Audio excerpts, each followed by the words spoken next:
What truly drives someone to become the mastermind behind a criminal empire?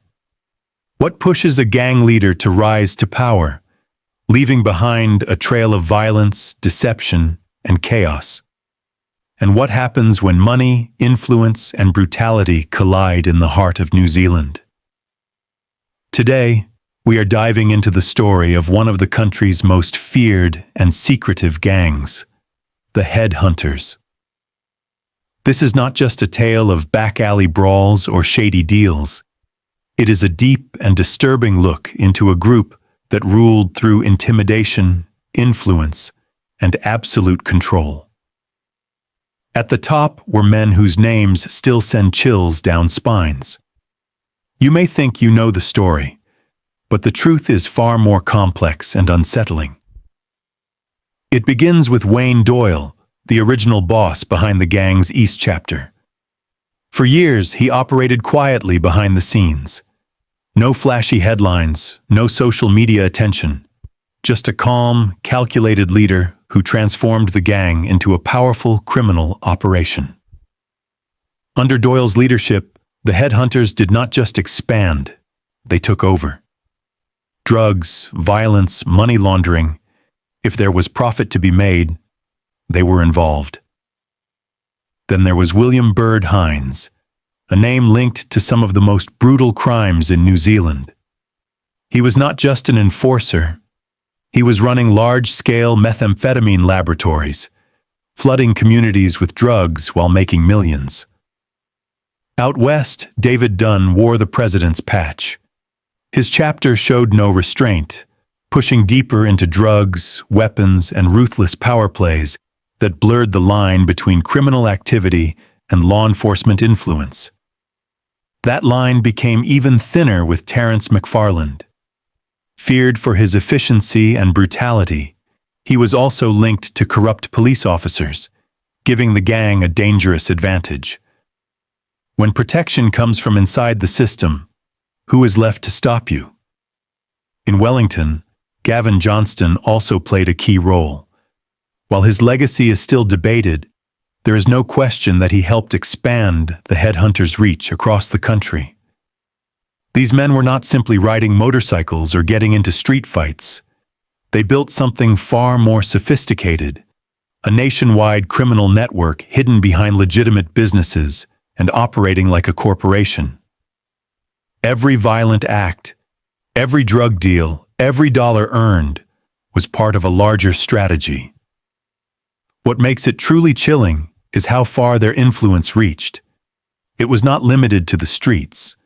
Their grip extended into systems designed to protect the public, including law enforcement, politics, and financial institutions. This was not chaos or luck. It was planning, power, and protection that came at a high price. Some of their most serious crimes were not ignored by accident. They were quietly overlooked. Why? Because the gang had connections in high places. Money talks, and when you know how to hide it, clean it, and make it appear legitimate, you have already won half the battle. These men were not just gangsters. They were businessmen, the CEOs of an underworld empire. While the public focused on street violence and dramatic headlines, the Headhunters were building something massive, hidden in plain sight. Wayne Doyle's rise was not built on brute force alone. It was built on strategy. As founder of the East Chapter, he turned it into the nerve center of a nationwide criminal machine. He kept a low profile, but behind the scenes, everything flowed through him. Drugs, violence, and territorial control. Eventually, the scale of what he created became impossible to ignore. In a major legal blow, the Auckland High Court ordered Doyle to surrender nearly $15 million in assets. These included multiple properties, luxury vehicles, and the gang's iconic East Chapter headquarters at 232 Marua Road in Mount Wellington. This was not just a clubhouse. It featured a gym, a swimming pool, and hosted everything from gang meetings to social events. It was part clubhouse, part fortress, and part training ground. What police uncovered there revealed just how far the headhunters had come. This was not a struggling gang. It was a criminal empire disguised as a lifestyle brand, and for a long time, it worked. But cracks were beginning to show. Doyle's downfall was only one piece of a much larger puzzle. Authorities did not stop at property seizures. They confiscated large sums of cash, froze bank accounts, and seized high-end vehicles tied to Doyle and his associates. His influence extended far beyond street-level crime. It reached into shell companies, legal trusts, and complex financial structures designed not just to hide money, but to protect and multiply it. Despite everything, Doyle remained firmly in control. Quietly, but undeniably. He owned businesses, managed real estate, and moved money with the precision of a seasoned executive. Everyone knew he was calling the shots, yet he kept himself just far enough removed to avoid direct responsibility. Hard to prove, and even harder to stop. Perhaps the strangest part is that Doyle never admitted to any of it. Despite years of investigations, overwhelming evidence, and countless police reports, he maintained his innocence. He claimed he was not the boss, not involved, just an ordinary man.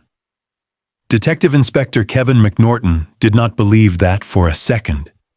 He told the court plainly that Doyle was the real leader, the strategist at the top, the person pulling the strings behind the entire organization. The court ultimately agreed. Still, Doyle's continued denial made it difficult to fully dismantle what he had built. When the person at the center insists he is merely an observer, unraveling the wider structure becomes far more complicated. So how did he manage it? How did he stay in power for so long while keeping himself just out of reach? Perhaps it was intelligence. Perhaps experience.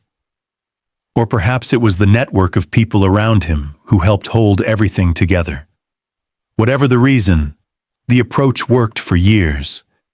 If Doyle was the quiet architect, then William Byrd Hines was the enforcer. He was known for being direct, intimidating, and deeply involved in the gang's most aggressive activities. His criminal history stretched back decades, and it established a reputation that few dared to challenge. Even early on, his actions showed a willingness to go further than most, sending a clear message about the consequences of crossing the organization. Time in prison did not end his influence. If anything, it strengthened his connections and sharpened his focus. When he returned to the streets, his attention shifted toward the methamphetamine trade, where he would leave his biggest mark. Hines was not operating alone or at street level. He was involved in coordinating what authorities later described as one of the largest drug manufacturing operations the country had seen. The operation even operated under a business-style name, giving it the appearance of legitimacy. Behind that front, however, investigators uncovered a sophisticated setup designed to produce and distribute drugs on a large scale. When police eventually intervened, they found chemicals, weapons, and large quantities of illegal substances, confirming the size and seriousness of the operation. In 2017, Hines was convicted and sentenced for his role in running the operation. Yet even that did not fully end his story. Serious health problems later emerged, including multiple long-term illnesses. Just before his 70th birthday, he was released on compassionate grounds, with the court ruling that his condition made continued imprisonment impractical. But questions remained. Did his influence truly end there? Even while incarcerated, Hines remained a respected and feared figure within the gang. His methods, contacts, and financial structures did not simply disappear. The organization continued to function through the people he had mentored and the systems he helped establish. In 2019, leadership of the Headhunters West Auckland chapter changed hands following the death of its former boss, Dave Smith. David Dunn stepped into the role. He was no newcomer to criminal activity, but under his leadership, the chapter expanded aggressively, particularly in the drug trade. Operations grew larger, more organized, and more damaging to communities across New Zealand. Police attention followed. Raids on the group's headquarters in Henderson revealed significant quantities of drugs, firearms, and clear signs of organized distribution. The evidence pointed strongly toward Dunn's leadership role. His name also became central to Operation Flower, one of the longest and most costly drug investigations in the country's history.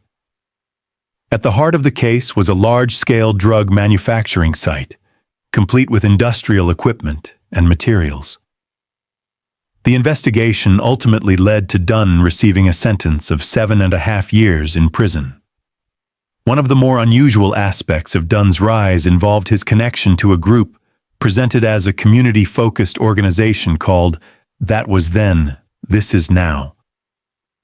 Publicly, it promoted events and activities framed as positive outreach.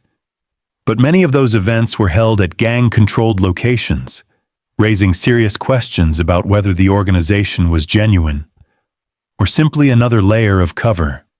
Dunn appeared skilled at maintaining that balance, presenting an image of community involvement, while authorities believed criminal activity continued behind the scenes. It was a strategy that blurred boundaries and delayed accountability, but not forever. He managed to stay out of police focus far longer than most expected. And even when authorities eventually caught up to him, the structure he helped build continued to operate in the background. His leadership style was never loud or attention-seeking, but it was highly effective. He understood how systems worked, how to stay a step ahead, and how to keep operations running smoothly, at least for a time. But Dunn was not the only figure shaping the organization from within. Another key player was Terrence McFarland. He was not just another member of the West chapter. He was one of its top enforcers, and his influence carried real weight. Those around him took his words seriously. He was known for being strict, direct, and relentless in enforcing discipline. What made McFarland especially dangerous, however, was not just his reputation inside the group. It was his connections. Investigators later alleged that he had developed improper relationships with individuals inside law enforcement. According to court records and media reports, this access allowed him to receive warnings about raids, avoid certain charges, and stay ahead of police activity. That kind of inside knowledge gave the organization a significant advantage. It raised difficult questions. How did those relationships form? What pressures or incentives were involved? And how deeply did that influence extend? One of the most disturbing allegations linked to McFarland involved the punishment of a younger member accused of sharing information. Authorities described the incident as an extreme act meant to send a message, reinforcing silence and loyalty within the group. The purpose was not just discipline, it was control. Fear became a method of enforcement, and loyalty was non-negotiable. McFarland used intimidation strategically, not randomly, reinforcing his authority and maintaining order. But his role went beyond enforcement. He was also closely involved in managing finances. Like other senior figures, he understood how to move money discreetly. The organization was not limited to illegal activity alone. It also invested in businesses, properties, and complex legal arrangements designed to obscure ownership and reduce scrutiny. From the outside, the group may have appeared to be a typical motorcycle club. Internally, under leaders like Dunn and McFarland, it had evolved into something far more organized. It operated with structure, planning, and long-term strategy. McFarland was not just protecting the group through intimidation. He was helping safeguard its financial base. Through layers of companies and legal mechanisms, assets were kept out of sight while operations continued. This led investigators to question whether he was simply enforcing orders or quietly exercising far greater control behind the scenes. Another influential figure was Gavin Johnston. His name carried particular significance in Wellington. Johnston played a central role in expanding the group's presence into the capital. Under his leadership, the Wellington chapter became a major part of the organization's nationwide structure. That expansion began in 2012, when the chapter was established in the city. What started as a small foothold quickly grew into a highly organized operation. Authorities linked Johnston's chapter to large-scale drug distribution, supported by access to firearms and a readiness to defend territory. Police eventually responded with coordinated enforcement actions. Raids uncovered drugs, weapons, and large amounts of cash. The findings confirmed what investigators already suspected. This was not a local problem, but part of a wider national network. Johnston had been instrumental in building that reach. His story came to an abrupt end in 2015, when he died at the age of 41. While his death closed one chapter of the group's expansion, it did not erase the systems he helped put in place. His influence remained embedded in the organization's structure. To some within the group, he was remembered as a strong leader. To law enforcement, he represented how far the organization had evolved and how serious the threat had become. As the full picture emerges, one thing becomes clear. These were not random acts or isolated decisions. They were calculated moves within a high-stakes struggle for power and control. Every action served a purpose. Every decision was part of a larger plan. The empire at the center of this story was built carefully, piece by piece, over many years. It took years of careful planning. Everything was done quietly, building layers of financial protection, legal cover, and a circle of loyal insiders. His influence slowly spread into different parts of society, but the harm caused by these operations was not only financial.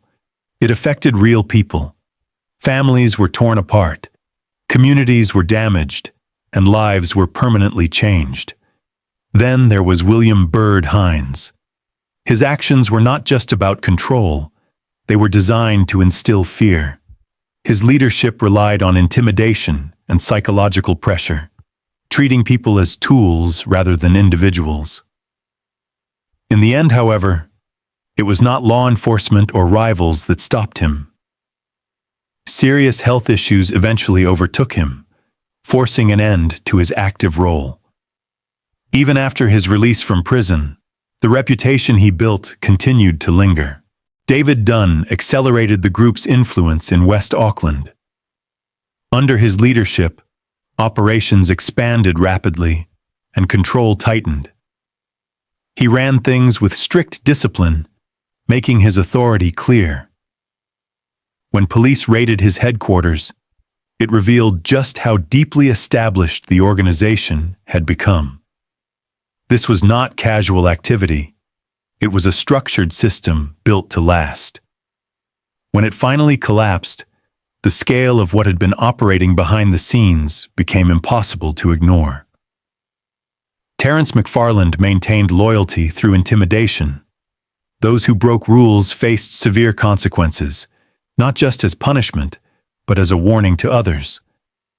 Fear was his primary method of control, and it was used deliberately to maintain order within the group. Then there was Gavin Johnston. His leadership helped turn Wellington into a new base of operations. Under his direction, the organization expanded further across the country. Although his death brought an end to his personal story, the structure he helped create continued to operate. By that point, its foundations were already firmly embedded within New Zealand's criminal landscape. Together, these figures shaped the headhunters into more than a typical gang. They created an organized, strategic, and far-reaching operation. That raises an important question. Can something built at that scale ever truly be dismantled? Raids on Johnston's associated locations revealed the true reach of the organization, an operation woven deeply into society. Even after the loss of key leaders, questions remained. How much of their influence still existed? Did the removal of these figures weaken the network? Or did it simply force it further underground? This story is not only about a criminal group. It is about power, influence, and how illegal activity can slowly infiltrate systems meant to protect the public. Investigations suggested that some connections extended beyond the streets, reaching into business circles, institutions, and possibly even political environments. For years, these links may have helped shield operations from serious consequences. That leads to difficult questions. Were these networks ever truly close to being stopped? Or did their access and influence allow them to adapt and survive? These were not individuals operating in isolation. They were people with resources, connections, and the ability to move quietly within legitimate systems. Hidden assets, legal defenses, and complex relationships may have allowed parts of the operation to continue even after convictions. So the question remains, did they truly face justice? Or did some elements endure beyond public view? If you found this story compelling, it does not end here. There are more layers to uncover, more figures to examine, and more unanswered questions buried in the history of New Zealand's criminal underworld. We want to hear your thoughts. Do you believe justice was fully served? Or do you think the system was manipulated in ways the public may never fully see? How would you react if you discovered someone close to you was involved in something like this? Share your perspectives in the comments. This is more than a story. It's an ongoing conversation. And the more we examine it together, the closer we come to understanding how deep these networks can run.